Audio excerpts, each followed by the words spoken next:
Good morning, how's everybody doing? It's Ben Green checking in. Today we're at New Melones Reservoir up here in Northern California. Got something very interesting to talk to you about. And that is the man himself, Mr. Bub Tosh, right on cue. I surfed him right out of the waves, Big Green. That's pretty awesome. Little rat. How about that?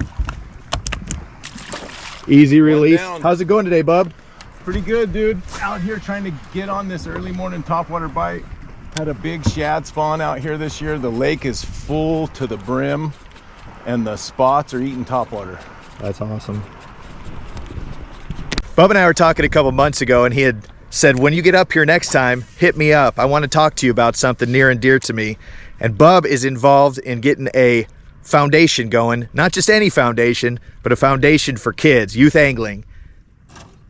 We got a full moon up, we got shad on the banks, I got to put a rod in the water. We're going to talk about the First Fish Foundation in a little bit.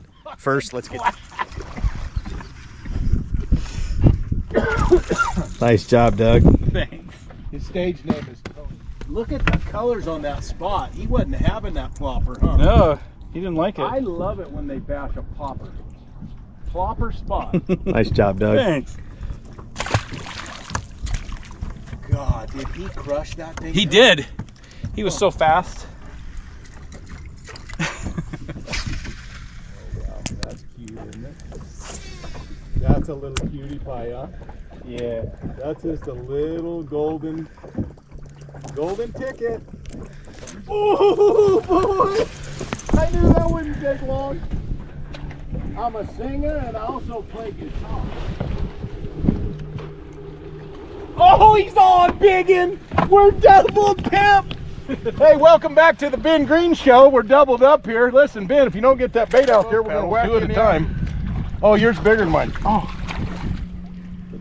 Is it? As fast as you can hit the water. They're twins. Ben Green, how can you film at a time like this? Can I play, guys? Hey, Tony. Orville and Shasta were really good buzzbait lakes early on. Dave Rush and Dave Simmons used to throw buzzbaits up there when I was a kid. That's good.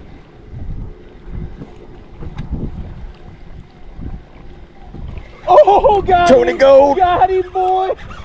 Dad, I don't see so good. Is that up there? Oh my goodness. Oh, hooked him right in the top of the head, boy. Oh, that's a good spot, buddy. They're all good, Tony. Dude,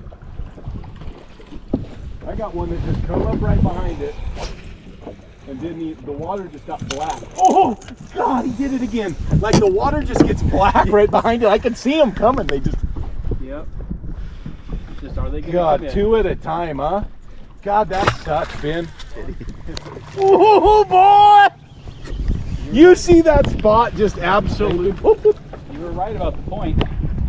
The boulder pile, both hooks, just... Oh. He's got a mustache like me. Wonder what his stage name is. Such a pretty little green, their colors here at Melones. Nice job, dude. Some of the best spots in the world. Oh no. It was Jaime Verde in Spanish. That was my Verde, that was that's the new name. Hey, we're gonna read that was my name in high school for Oh my God. Uh-oh. Jaime's making a comeback. My stage name? Jaime Verde. Listen, 3 viewers, you can't have all the spots, okay? checking in for a halftime update. We've come up with nicknames for each other. This is Jaime Verde. You might recognize him. He was a big time. Extra masa. Saucy Tony. Saucy Tony. And I'm Magic Eraser, apparently. Magic Eraser has to announce his own name. Wait, I thought that was how it worked. We're falling apart here. We got quite a few little spots. Doug actually figured out the old whopper plopper trick, and we're gonna... Oh, God. Jaime Verde just lost one. Jaime, Next we needed that for performer the video. coming to the stage. Jaime Verde. Extra masa. Catch one right in the gap here, buddy. I can't believe I missed that fish. I didn't even pull. Okay, maybe I flinched a little bit. Like I might have pulled it away from it. That's all I'm saying. Nope. Don't you put that on me, Bub Tosh. Yeah, no, it's an old cowboy trick. You take this Red Bull and you mix it with Metamucil. It's called Bull Mucil. Really breaks everything up and gets you flowing. Jaime Verde's secret.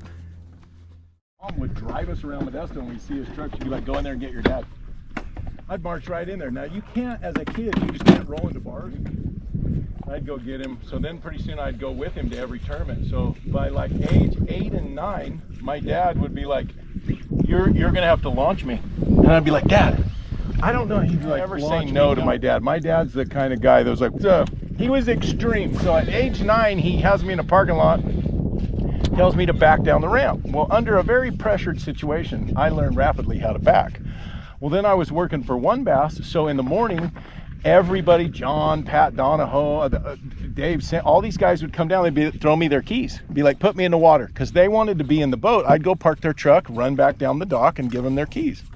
So I'd launch everybody's boat in the water. It was just a thing. So by age 10, my old man was pretty wild, and I was driving a lot.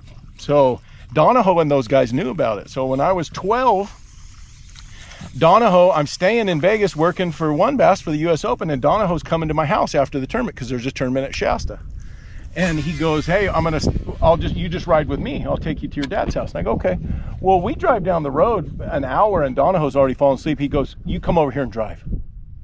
Now, I'm 12, okay? I hadn't drove through the Tehachapi Mountains towing a bass boat, okay? But Donahoe puts me in the driver's seat and falls asleep. And I come whipping into the house. Well, my mom was always mad at him because they're like, he's a little boy. You're going to run him. You know, he can't. He's a little boy. And they'd laugh, you know, oh, he ain't a little boy. So we come whipping in and my mom comes out to meet us. And my mom sees Pat getting out of the passenger. She's like, Patrick Donahoe, you know, and got rolled up a newspaper, started warping me over the head, warping him over. He's like, damn it, Twilight, you got to stop. So, I mean, and they're laughing. Everything was a big joke to them. And they'd let you have a runaway. So by the time I was 12 or 13, I knew exactly. When I was 15, I had a bass boat parked in the driveway that I'd won fishing as co-angler. I'd won enough money, I'd bought a boat.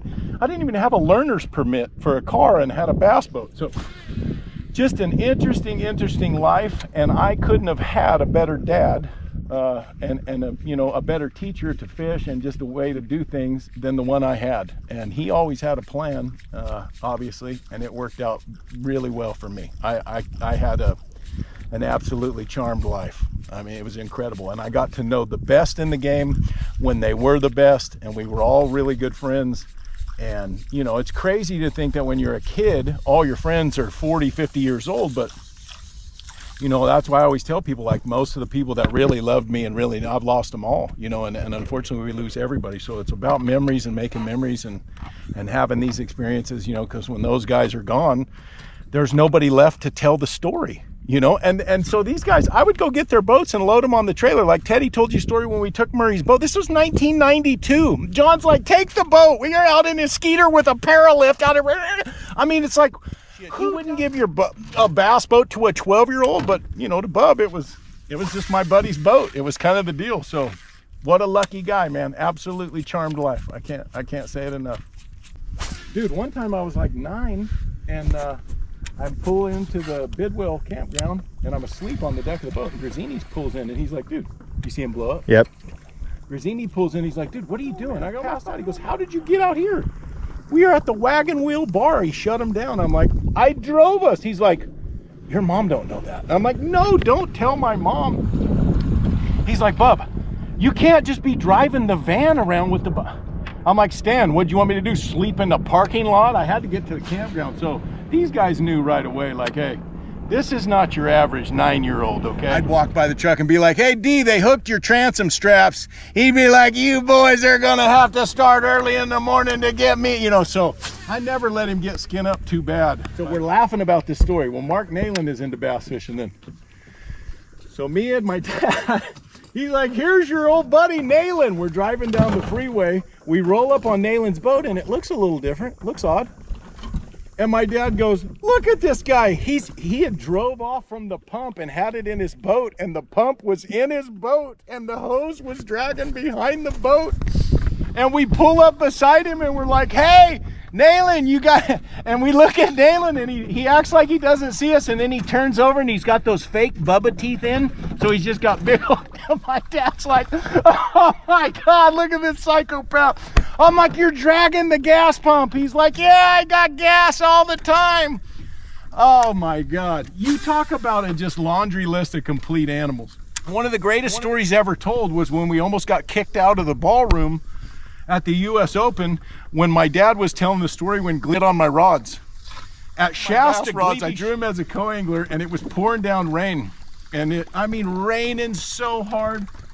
And he's like, oh man, I gotta go to the bathroom to the back of the boat. And I'm like, hey Dave, move my rods, man. Move. He's just on the back and he's just back there blowing mud.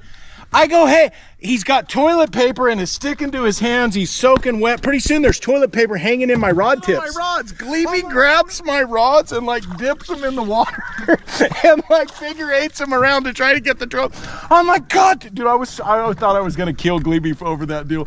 I come in and tell these guys this story and they're like, oh my God, dude, this is perfect. So later, my dad tells the story, and obviously my dad could embellish stories and church them up, and tells the story, and Andre Moore and Mark Nayland and Mark Ritt, all these guys are laying on the floor whipping their sides. Stop, please stop. And my old man's like, and now Gleby's got my kids' rods out there and he's whipping them in the water.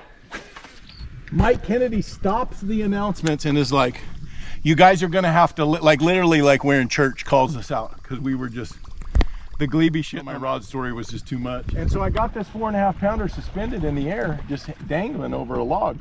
And Gleby leans out with the net like this, and he leans out, and he did it on purpose. After the fact I knew, but it scared out of me. And he leans out a little bit more, and he sticks the net under the bass, and when he does, his cigarette touches my line, burns my line, the fish drops right in the net. He goes, ha, got him. Because I was like, oh, you burned my line. But he did it on purpose. He stuck his cigarette out and burnt that line, and that 4.5 drops in the net. So when I didn't realize how, like, he was one of the most calm guys under pressure that I'd ever seen do it.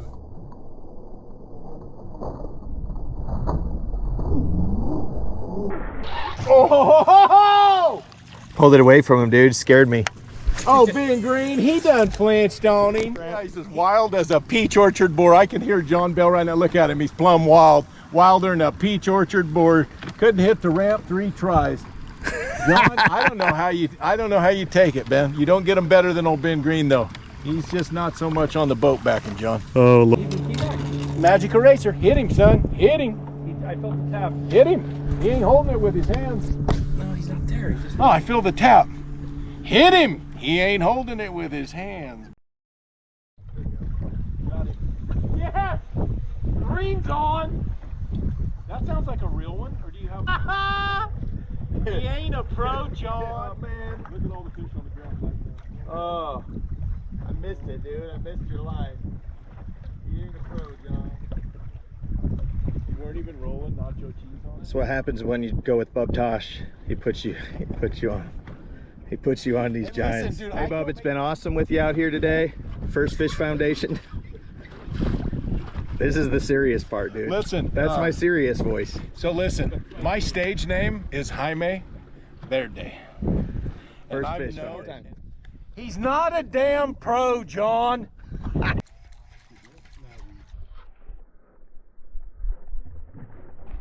That's a good Ben one. Green did a good one. He fell off. How can there be that much shit? Oh, God. That's a good one. I'm out of your way. No, it's not a good one. Baby. That ain't the fish. That ain't the fish that blew up. Hey, it's kind of like my stage name. On the one. Hey, Bub, this is a good time to say thank you for walking us through the First Fish Foundation, your big plans for the future, and taking Doug and I out here today on New Melones. I appreciate you guys, and it's all about support. You know what I mean? What we're trying to do is create these experiences for kids, just one of a kind, and support for youth angling and youth tournament fishermen, so you know the new blood coming up can get in and make it easier and actually get a college education for it. Great day, buddy. Thank you. Thank you. And there's not a woohoo! Yep, As fast as you want. We're just out here talking about the Bible. And Bub, thanks for the laughs, buddy. I appreciate you guys for coming out. And again, it's all about the support. You can only make it as big as these kids as you possibly can, and it depends on support. Stage name, Jaime Verde. Catch some spotted bass with Bub Tosh. Heavy on the masa. You know, it's the mustache, Ben Green. You grow yours out, you're going to get some blood.